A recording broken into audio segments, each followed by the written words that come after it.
जय हिंद फ्रेंड्स, भारत समाचार के इस शो अवधनामा में आपका स्वागत है। मध्यकाल के महानायक पर चर्चा हो रही है। कौन? अकबर। इतिहास को व्यक्तिगत नजरों से जो भी देखेगा उसके लिए इतिहास विषय नहीं है, उसके लिए इतिहास विष है। समझिए इस बात को। इतिहास को जो भी व्यक्तिगत नजरों से देखेगा, हिंदू बनकर देखेगा, मुसलमान बनकर देखेगा, यहूदी बनकर देखेगा, जो भी, उसके लिए इतिहास विषय नहीं है, विष। इस कार्यक्रम का मुख्य उद्देश्य क्या है? पढ़ो क्योंकि सीखना है, सीखो क्योंकि समझना है, और समझो क्योंकि उन्नति करना है। चुनौती और समाधान का जो सिद्धांत है अब तक आपको समझ में आ चुका होगा। P = P, policy depends upon priority. Chandragupta Maurya से लेकर अकबर तक अगर ये सब सिद्धांत अभी भी आपको समझ में नहीं आए तो ये शो आपके जीवन में कुछ कर नहीं पाया। इस शो का उद्देश्य सिर्फ कहानी सुनाना नहीं है। इस शो का उद्देश्य है हमारे जो युवा हैं, जो दिशा के लिए भटक रहे हैं। Direction decides destiny. तुम किस रास्ते पे जा रहे हो, रास्ता, डायरेक्शन, तुम किस दिशा में जा रहे हो, वो तुम्हारा डेस्टिनी क्लियर करेगा। इस देश की शिक्षा पद्धति ने सिर्फ परसेंटेज पर ध्यान दिया। 80%, 90%, 80%, 90%, जिससे मिलो परसेंटेज। परसेंटेज पर जीवन चलता है, जीवन व्यक्तित्व पर चलता है। और शिक्षा की एक बहुत अहम भूमिका है व्यक्तित्व के निर्माण में, जब शिक्षा ऑब्जर्वेशन डेवलप कर देती है। और चंद्रगुप्त मौर्य से लेकर अकबर तक चुनौती है तो समाधान है। नीति किस पर निर्भर करेगी? Policy depends upon priority. ये सब सीखने की बातें हैं। ये सिर्फ आपको कंपटीशन में सफलता नहीं दिलाएंगी, आपके जीवन को भी सुव्यवस्थित करेंगी। अब तृतीय नगरीकरण की धारा बह रही है। नगरीकरण की धारा अर्बनाइजेशन के दो सपोर्ट बिंदु, foreign trade, internal trade. Second urbanisation में मैंने आपको समझाया। और इंटरनल ट्रेड में सबसे अहम भूमिका किसकी? भू राजस्व की, लैंड रेवेन्यू। भारत कृषि प्रधान देश। यह लैंड रेवेन्यू 8वीं शताब्दी में सामंतवाद का शिकार हो गया। और जैसे ही लैंड रेवेन्यू सामंतवाद का शिकार हुआ, द्वितीय नगरीकरण की धारा सूख गई। इसलिए नगरीकरण की धारा कौन? अर्बनाइजेशन की धारा कौन? भू राजस्व, लैंड रेवेन्यू। इसलिए आज भी भारत सरकार अगर चाहती है कि भारत महान बने तो उसको भारत के प्राथमिक सेक्टर को मजबूत करना पड़ेगा। Primary sector. प्राइमरी सेक्टर में मुख्यतः आता कौन है? लैंड और लैंड रेवेन्यू। जिस दिन इस देश का किसान समृद्ध होगा उस दिन भारत स्वतः आर्थिक शक्ति बन जाएगा। आप कहेंगे कैसे? अरे भैया 60% जनता समृद्ध, 60% जनता समृद्ध, इंटरनल डिमांड बढ़ जाएगी, एजुकेशन सेटअप अच्छा हो जाएगा, हेल्थ सेक्टर अच्छा हो जाएगा, ह्यूमन रिसोर्स अच्छा हो जाएगा। देश तो जनता से ही बनेगा ना। अब यह बात दिमाग में रखनी है, यहां इस पर्दे पे, यह बात इस पर्दे पे रखनी है कि नगरीकरण की जो धारा है उसकी अंतरात्मा क्या है? लैंड और लैंड रेवेन्यू। और यह लैंड रेवेन्यू किसका शिकार हुआ 8वीं शताब्दी में? सामंत का। फ्यूडल लॉर्ड्स कृषि अतिरेक, एग्रीकल्चरल सरप्लस खा गए, किसान भी गरीब हुआ, राज्य भी गरीब हुआ। अब जब तृतीय नगरीकरण की धारा शुरू हुई,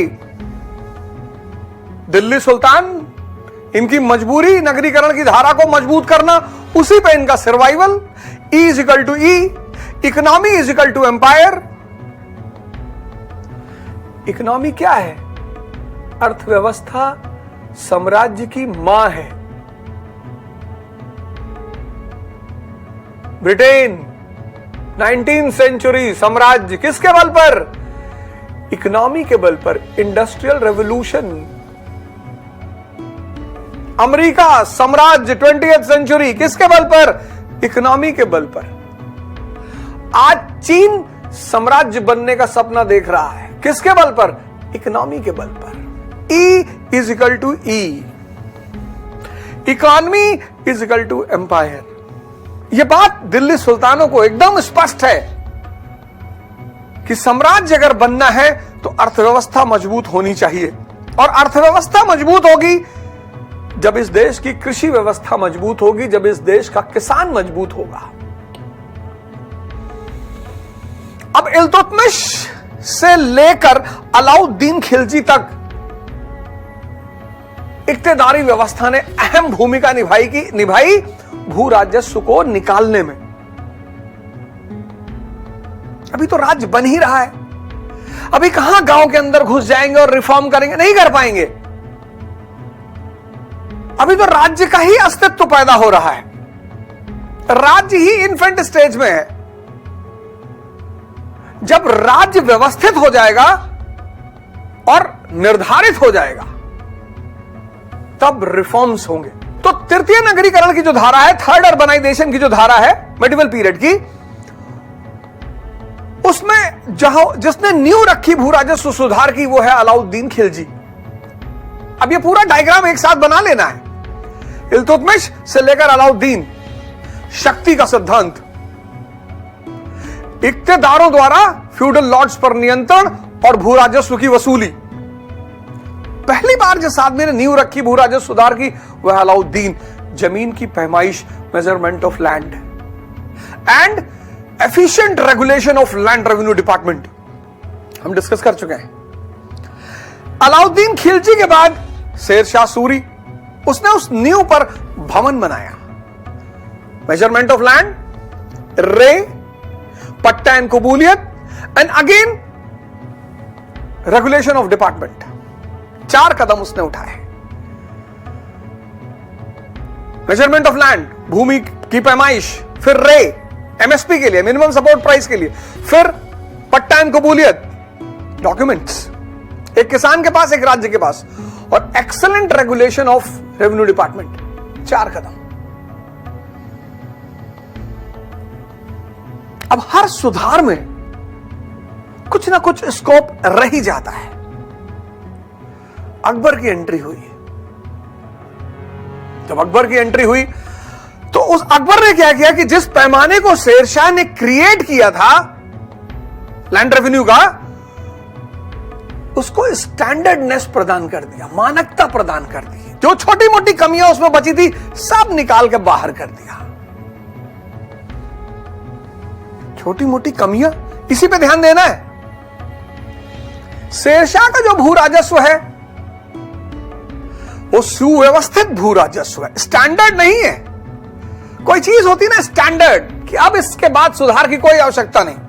शेरशाह ने सुधार किया, सुव्यवस्थित किया, किसान को राज्य के शोषण से बचाया, किसान को महाजन के शोषण से बचाया, किसान को जमींदार के शोषण से बचाया। सुव्यवस्थित, स्टैंडर्ड, अभी मानकता नहीं आई। तो मध्यकाल के भारत में भू राजस्व में जो मानकता पैदा की, वो अकबर ने पैदा की। किसके सहारे? राजा टोडरमल के सहारे। राजा की उपाधि दी। कई एक्सपेरिमेंट्स किए, कानकोद, रैयतवाड़ी, शेरशाह, एक्सपेरिमेंट्स बहुत किए, और फाइनली राजा टोडरमल आईने दहशाला लेकर आए। 10 साल का एग्रीमेंट नहीं था, 10 साल का रजिस्टर तैयार होता था और फिर उस रजिस्टर के गणना के आधार पर फिर आगे सुधार किए जाते थे। आईने 10 साल तो सुव्यवस्थित किसने किया? शेरशाह सूरी ने। पहला काम क्या किया था शेरशाह ने? अब उस सुव्यवस्था को स्टैंडर्ड किसने बनाया? अकबर ने। अब एक व्हाइट पेपर ले लो और एक तरफ लिखो शेरशाह और एक तरफ लिखो अकबर, और शेरशाह के नीचे लिखो सुव्यवस्थित और अकबर के नीचे लिखो स्टैंडर्ड,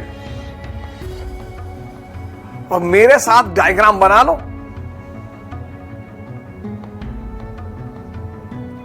बड़ी खुशी हुई इस बार जब यूपी पीसीएस का रिजल्ट आया तो बहुत खुशी हुई। पहला 4 रैंक लड़कियों के, मतलब first position, second position, third position, fourth position लड़कियां, और पूरे सिलेक्शन में एक आदमी है जिसने मुझे मैसेज किया कि सर हम फीस तो नहीं दे पाए, लेकिन आपके शो ने हमारी सफलता में बहुत बड़ी भूमिका अदा की। बहुत बहुत धन्यवाद आपका। मैं चाहता हूं कि आप इस शो में आए और आपको हम इस शो में प्रेजेंट करें। यह भी तो एक उद्देश्य है इस शो का कि हमारी बहनें, हमारी बेटियां जो दूर दराज गांव में बैठी हैं, जिनको कोई कुछ बताने वाला नहीं है, वो सीखेंगी। इस शो में आपने क्या सीखा? P = P, policy depends upon priority. इस शो में आपने क्या सीखा? समाधान और चुनौती का सिद्धांत सीखना है। तो शेरशाह अकबर। अब शेरशाह का पहला फीचर क्या है? भूमि पैमाइश, लैंड मेजरमेंट। किसके आधार पे? गुणवत्ता।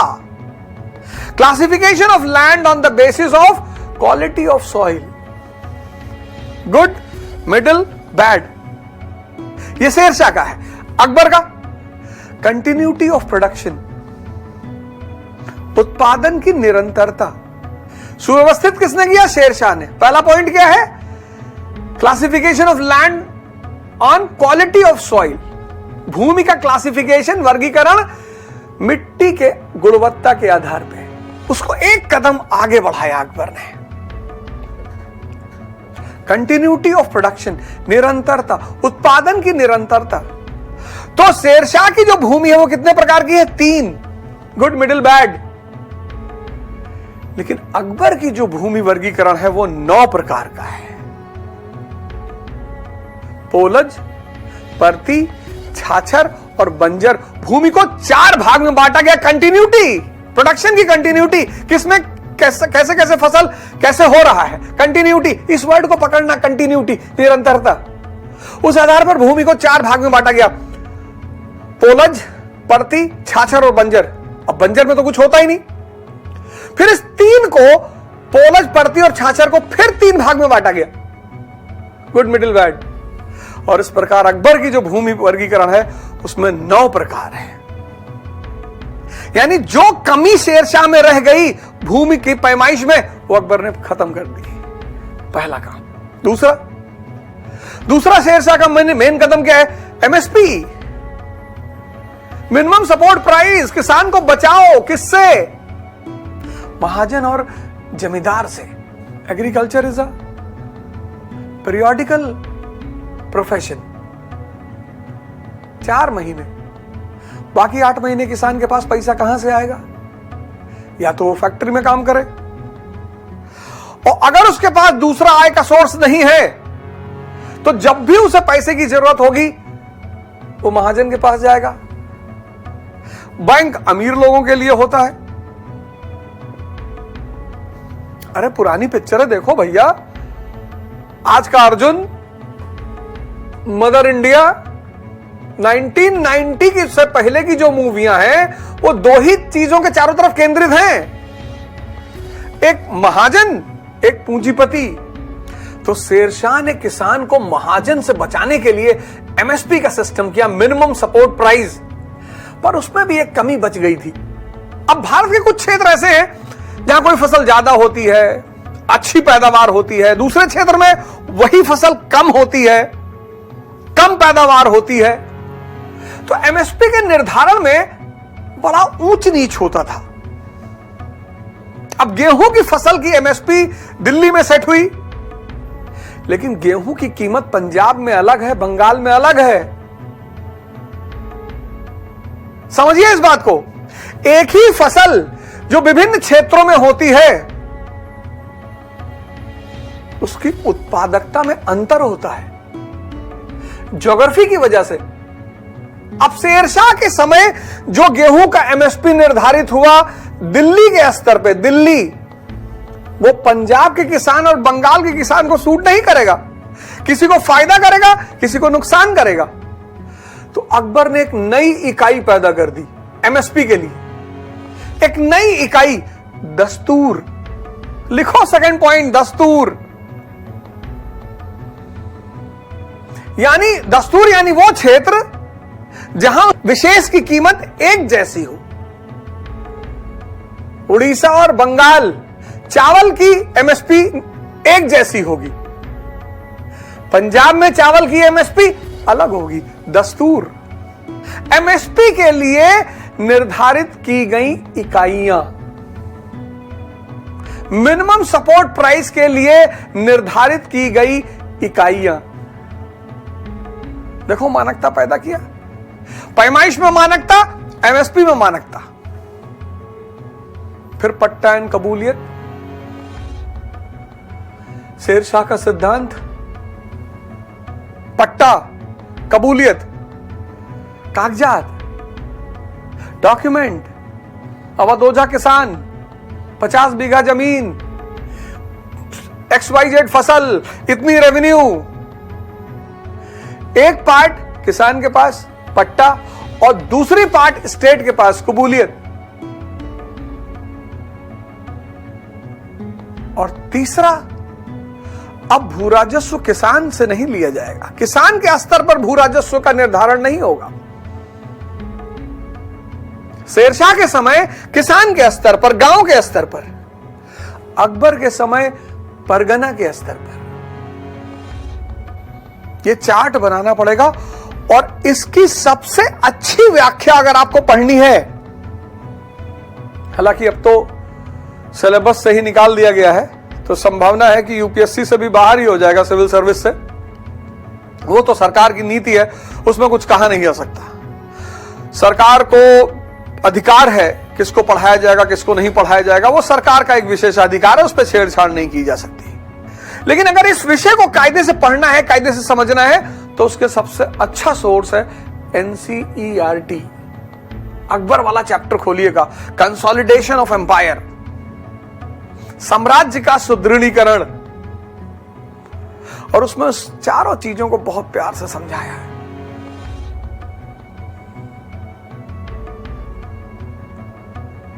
आईने दहशाला, 10 साल तक पूरा रिकॉर्ड बनाया जाएगा और 10 साल के बाद फिर उस पर विवेचना की जाएगी, फिर उसमें सुधार किया जाएगा। यानी सुधार क्या स्कोप निरंतर बना रहेगा। तृतीय नगरीकरण की धारा में सराय की अहम भूमिका, आर्टरी बना दिया सरायों को, किसने? शेरशाह ने। अकबर ने उस पर भी विशेष ध्यान दिया। सराय और राज्य मार्गों का निर्माण, करेंसी सिस्टम को स्टैंडर्ड किसने किया? शेरशाह सूरी ने। उस मानकता को अकबर ने बनाकर रखा और इलाही नाम के एक नए सोने के सिक्के का प्रचलन किया। यानी कुल मिलाकर तृतीय नगरीकरण की धारा को सशक्तिकरण। राजा कौन? जो इकोनॉमी, सोसाइटी की धारा को राजनीति के माध्यम से इतना मजबूत कर दे कि संस्कृति में उस विकास के लक्षण दिखाई पड़ने लगे। राजनीति, अर्थव्यवस्था और समाज की धारा को इतना मजबूत कर दे, इतना कि संस्कृति में उसके लक्षण। अलग से चर्चा करूंगा मध्यकाल की संस्कृति, धर्म, साहित्य, आर्किटेक्चर, सबकी कहानी सुनाऊंगा आपको। और राजनीति का काम क्या है? आमतौर पर लोगों को राजनीति में एंटर करना है कि समाज में दबदबा बना रहे। बहुत बड़ा काम है राजनीति, बहुत महान काम है राजनीति। और जब भी राजनीति एक सुलझे हुए वर्ग के पास रहेगी तो समाज और देश खुश भी रहेगा, संपन्न भी रहेगा। 50 के दशक के भारत के नेताओं को उठाइए, एक से एक नाम मिलेगा आपको, एक से एक नाम। डॉक्टर अंबेडकर, डॉक्टर राजेंद्र प्रसाद, जवाहरलाल नेहरू, सरदार पटेल, एक से एक। मौलाना आजाद, एक। मतलब हर आदमी का व्यक्तित्व। सबने किताबें लिखी, बहुतों के न्यूज़पेपर प्रिंट होते थे। मैं इसीलिए कोशिश करता हूं कि मैं ऐसे सोर्सेस का नाम आपको बताऊं जो पढ़कर आपको लगे कि नहीं यार, ये आदमी बायस नहीं हो सकता। J.L. मेहता वॉल्यूम 2 मध्यकालीन इतिहास, पंजाब यूनिवर्सिटी के प्रोफेसर हैं J.L. मेहता। किसी मुसलमान का नाम नहीं बता रहा हूं, मुसलमान इतिहासकार और लेखक का। J.L. मेहता वॉल्यूम 2 मध्यकालीन इतिहास, वॉल्यूम 1 मध्यकालीन इतिहास, दिल्ली सल्तनत।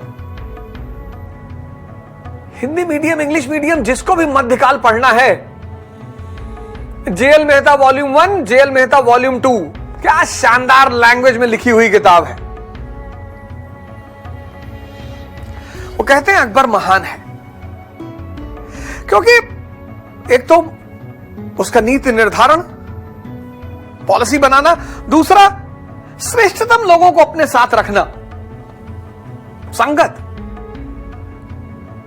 राजा टोडरमल, मानसिंह, बीरबल, सलीम चिश्ती, स्कूल कभी गया नहीं। अच्छा किया, बहुत अच्छा किया। हिंदुस्तान के स्कूलों से अच्छा है कि व्यक्ति स्कूल ना जाए। बहुत सारे स्कूल हैं जो बड़ी मेहनत कर रहे हैं, बहुत सारे शिक्षक हैं जो बड़ी मेहनत करते हैं, लेकिन हिंदुस्तान की जो प्रेजेंट शिक्षा पद्धति है, दबाव बनाओ, लड़के पे प्रेशर बनाओ, तुमको नौकरी करना है, तुमको ये करना है, तुमको 90% लाना है। अरे यार, अंतिम चुनौती उसके सामने है, प्रमुख चुनौती। उत्तरा पथ और दक्षिणा पथ पर वर्चस्व। जब मैं आधुनिक इतिहास की कहानी शुरू करूंगा तो मैं आपको एक डायग्राम दूंगा। वो डायग्राम अगर आपको समझ में आ गया, मार्गों का, रूट्स, रास्ते, 4 रास्तों का डायग्राम मैं दूंगा, यहीं पर पूरा डायग्राम बना रहेगा। वो डायग्राम जिसको समझ में आ जाएगा, इतिहास से वो व्यक्ति खेलने लगेगा। 4 रूट है सबसे प्रमुख। Route A, silk route, China, central Asia, west Asia, Europe. दूसरा route B, Uttarapatha. Route B, Uttarapatha, ये उत्तर भारत से गुजरा, तक्षशिला से ताम्रलिप्ति। तक्षशिला आज पाकिस्तान में, ताम्रलिप्ति बांग्लादेश में। फिर एक और रास्ता है, दक्षिणापथ, रूट सी, उज्जैन से डेक्कन, डेक्कन यानी तेलंगाना, आंध्रा, महाराष्ट्र, उज्जैन से डेक्कन, डेक्कन से साउथ इंडिया। इन दोनों रास्तों पर जिसका कब्जा, रूट बी और route C, route B Uttarapatha, northern path, route C Dakshinapatha, southern path. इन दोनों रास्तों पर जिसका कब्जा, वो चक्रवर्ती।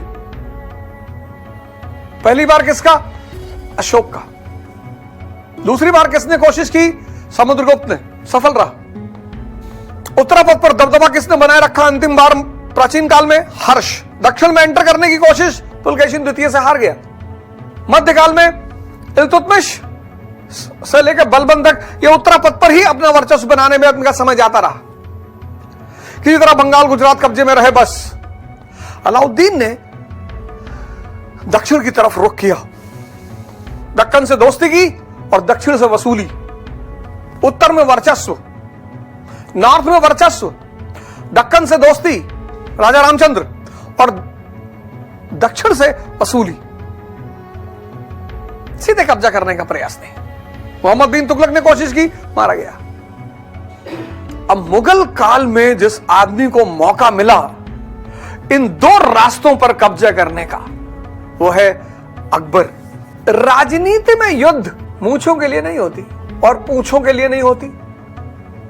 अगर राजनीति में युद्ध मूंछ और पूंछ के लिए होगी तो राजा खत्म। राजनीति में युद्ध होगा इकोनॉमी, अर्थव्यवस्था, स्ट्रैटेजिकल इंपॉर्टेंस। अब अकबर का जो साम्राज्यवाद है, दोनों रूट पे कब्जे का दौर 1560 से शुरू होता है। दिल्ली और आगरा हाथ में। 1560 के दशक में राजस्थान, राजपूतों से, कछवाहों से दोस्ती हो गई, वो बड़ा फायदेमंद रहा। मेड़ता से युद्ध हुआ, सुरजन राव हाड़ा पर आक्रमण किया, रणथंभौर, उससे भी संधि हो गई उदार शर्तों पे। लेकिन शेरशाह सूरी की तरह अकबर सिर्फ राजस्थान पे केंद्रित नहीं है। जो भी दिल्ली में बैठेगा उसे गुजरात जाना है, मैं समझा चुका हूं। और दिल्ली और गुजरात के बीच राजस्थान। अब राजस्थान में वर्चस्व की लड़ाई चल रही है। कुछ लोगों ने सरेंडर कर लिया, कुछ लोगों ने दोस्ती कर ली।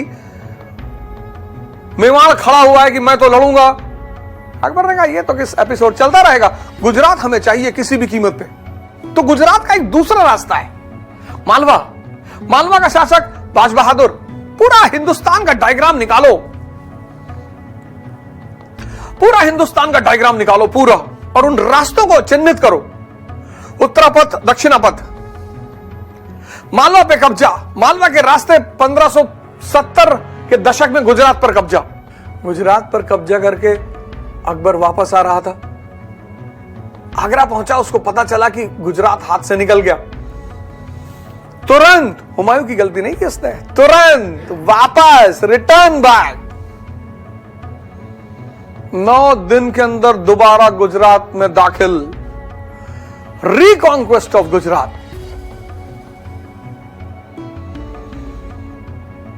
अपने पिता वाली गलती नहीं दोहराई कि बाद में देख लेंगे ना, अभी गुजरात का राजा मिल नहीं रहा था, महमूद तृतीय। बोले पकड़ के लाओ इसको यार। पता लगा बेचारा बाजरे खेत में बैठा हुआ था, वहां से उठा के लाए।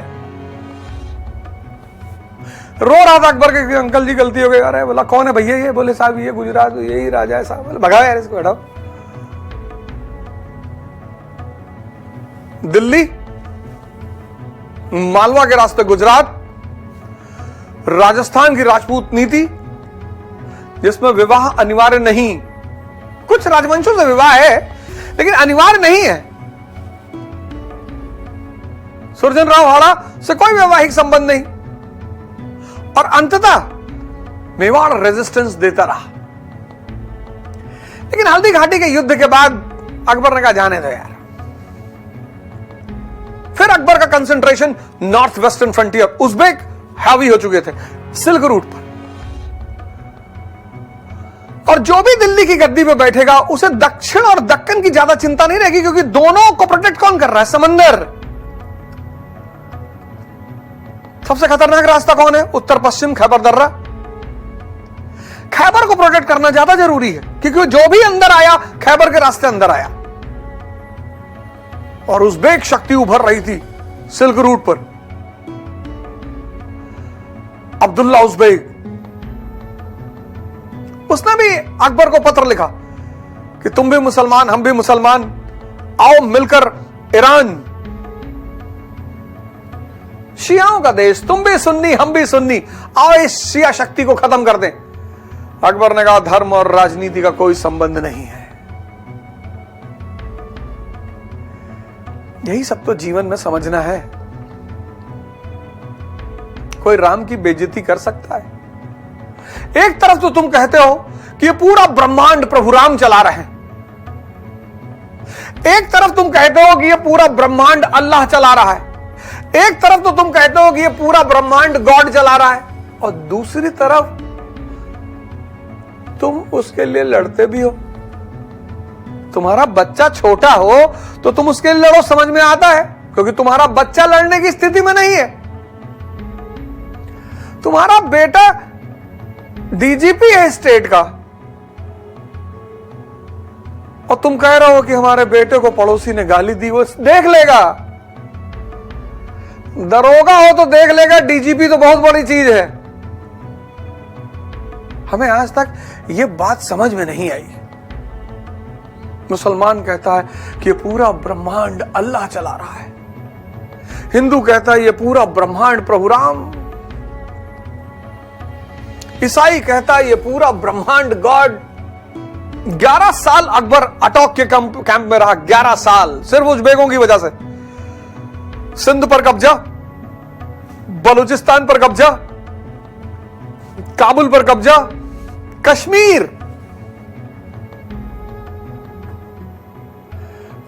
पर कब्जा। यूसुफ चाक कश्मीर का राजा, और कहते हैं कि यूसुफ चाक के बेटे ने अपने ही बाप की मुखबरी कर दी।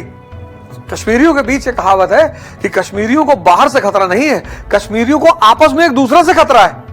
और कश्मीर अभियान में अकबर को अपने सबसे प्रिय मित्र को खोना पड़ा, बीरबल को। बहुत रोया वो। 1590 तक पहुंचते पहुंचते रूट बी पर पूरी तरह कब्जा। रूट बी यानी उत्तरापथ, बंगाल, उड़ीसा, यूपी, बिहार, पंजाब, कश्मीर, काबुल, सिंध, राजस्थान, गुजरात, सब पर रूट बी पर कब्जा। पूरा व्यापार मुगलों के कंट्रोल में, उत्तरापथ का। तो अब स्वाभाविक तौर पर रूट बी की तरफ मुड़ना था, और रूट बी की तरफ जब मुड़ना है तो सबसे पहले सामना होगा दक्कन का, डेक्कन जिसको तुम बोलते हो। लेकिन मुगलों की जो दक्कन नीति है बड़ी मजेदार है। उसको मैं चाहता हूं कि पूरा एक सीरीज में सुना दूं, जिससे वो कनेक्टिविटी बन जाए, बड़ा मजा आएगा। तभी आपको औरंगजेब और शिवाजी की लड़ाई के बारे में पता चलेगा और पूरी कहानी एक पिक्चर में क्लियर हो जाएगी कि अच्छा ये है मसला, नहीं तो वहां कहानी टूट जाएगी। और दक्कन में अकबर की मुलाकात और चुनौती। 2 वीरांगनाओं से अकबर के इतिहास में 2 वीरांगनाओं का नाम है। एक रानी दुर्गावती, चंदेल रानी। माना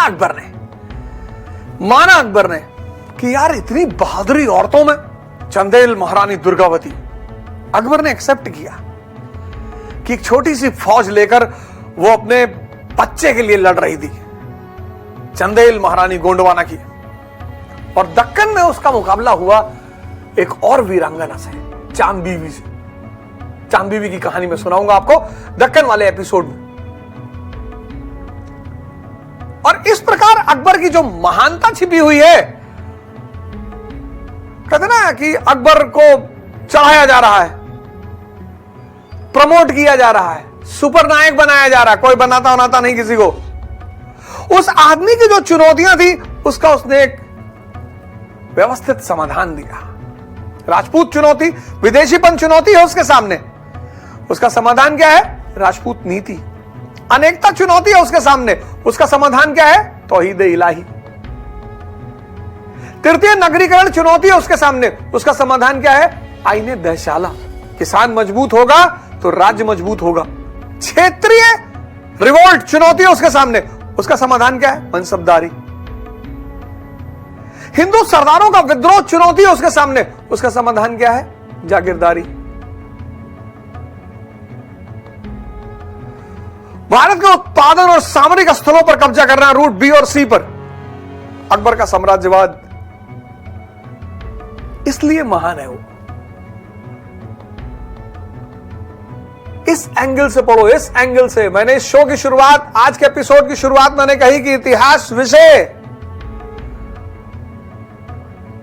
व्यक्तिगत तौर पे मत देखो, नहीं तो विष बन जाएगा। अकबर और राणा की लड़ाई को तुम हिंदू मुसलमान की लड़ाई मत देखो, तुम्हारा दिमाग कचरा बन जाएगा, डस्टबिन। राजा जाति धर्म क्षेत्र के लिए नहीं लड़ते, क्योंकि उनको पता होता है कि ये इंसानों ने बनाया है। इसलिए मैं बार बार कहता हूं, लोग मुझसे बड़ा नाराज होते हैं, बड़ा बड़ा तांडव करते हैं मेरे खिलाफ। इस समाज को गाली दिया, यादव समाज का अपमान किया, जाटो समाज, मैं क्यों करूंगा किसी का अपमान? मेरी 10 सेकंड की क्लिप निकालते हैं, 10, मुझसे कहते हैं मैसेज करके कि क्यों जगा रहे हो सबको, हमारा धंधा चौपट करोगे? मैं क्यों जगाऊंगा किसी को? जिसको जागना होगा जागेगा। मैं तो एक दिशा की बात कर रहा हूं।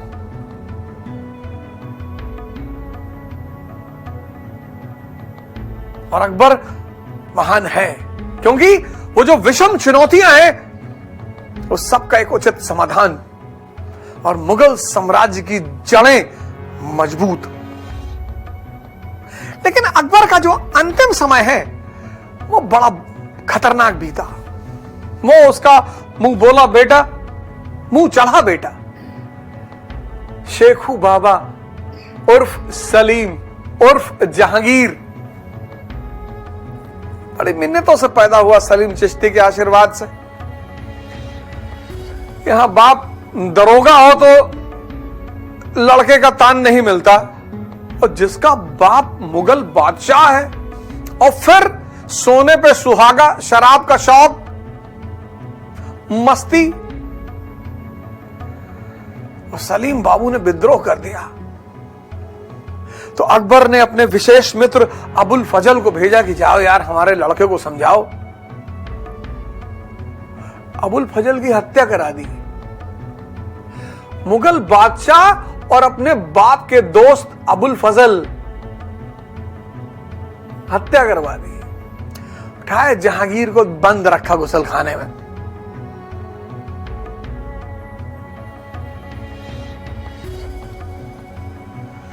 अकबर को भी लगा कि यार ये आदमी ना चला पाएगा, यार इससे ना हो पाएगा। जहांगीर का बेटा खुसरो, वो ज्यादा योग्य। बहुत सारे सरदारों ने उसको समर्थन कर दिया कि सरकार बनाओ, हम तुम्हारे साथ हैं।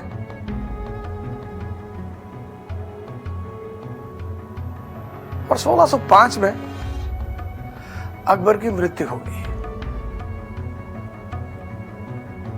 इन सब उतार चढ़ावों को देखते हुए और हिंदुस्तान की गद्दी पर बैठा जहांगीर। आज के एपिसोड में बस इतना ही।